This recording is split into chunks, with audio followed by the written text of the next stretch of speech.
हाय दोस्तों, आप सबका स्वागत है आपके YouTube चैनल भूतों की अनसुनी कहानियाँ।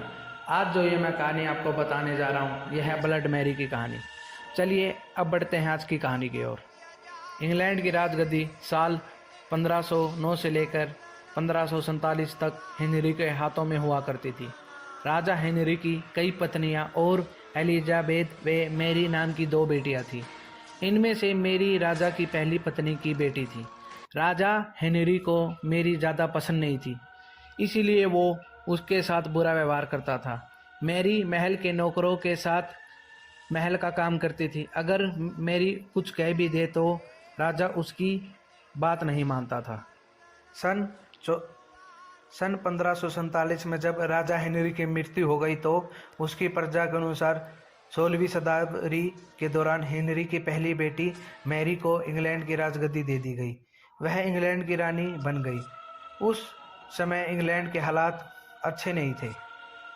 इंग्लैंड कैथोलिक और पैटिश इन दो धर्मों के बीच बंट गया था। उस समय दोनों धर्मों के लोगों के बीच जंग छिड़ी हुई थी। रानी मेरी चाहती थी कि पूरे इंग्लैंड में सिर्फ एक ही धर्म हो, लेकिन लोगों ने उसकी बात नहीं मानी और उसे साफ इनकार कर दिया। उससे नाराज होकर रानी ने उनकी बात न मानने वाले को मौत की सज़ा दे दी थी। वह ऐसे लोगों को जिंदा जला देती। रानी मैरी की इस क्रूरता की वजह से इंग्लैंड के लोग उससे नफरत करने लगे। ऐसा भी कहा जाने लगा कि रानी मैरी कुंवरी जवान लड़कियों को खून से नहाती थी। उसका मानना था कि उनके खून से नहाने से वह ज़्यादा दिनों तक जवान रह सकती है। कुछ सालों बाद रानी मैरी ने शादी कर ली और कुछ समय बाद इंग्लैंड में खबर आई कि रानी मैरी गर्भवती है और जल्द ही उनके राज्य को एक नया राजा भी मिल जाएगा। इस बात से सभी खुश हो गए, लेकिन उस समय रानी मैरी के साथ बहुत ही अजीब घटना हुई। उनके गर्भ से कोई भी बच्चे का जन्म नहीं हुआ, बल्कि कुछ ही महीने बाद रानी मैरी का पेट फिर से सामान्य हो गया। वहाँ के ओझा लोगों ने अपनी तंत्र विद्या से बताया कि रानी मैरी के गर्भ में कोई बच्चा नहीं बल्कि एक भूत आकर निवास करता है। कुछ समय बाद फिर रानी मैरी के घर में वही भूत आकर रहने लगा और वह फिर से गर्भवती हो गई। इस बार भी रानी को कोई बच्चा नहीं हुआ और इस घटना के कुछ ही दिनों बाद रानी मैरी की मृत्यु हो गई।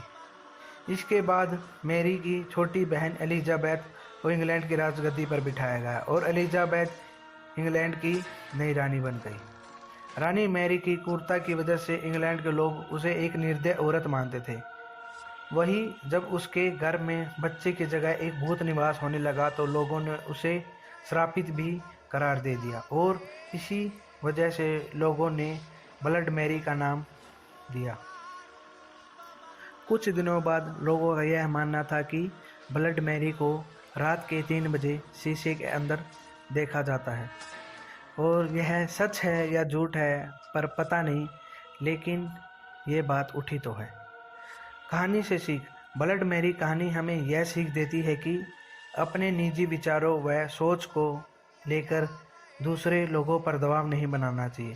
शांति और करुणा से लोगों का ख्याल रखना चाहिए। और ऐसी ही कहानी को सुनने के लिए हमारे चैनल को सब्सक्राइब करें। धन्यवाद।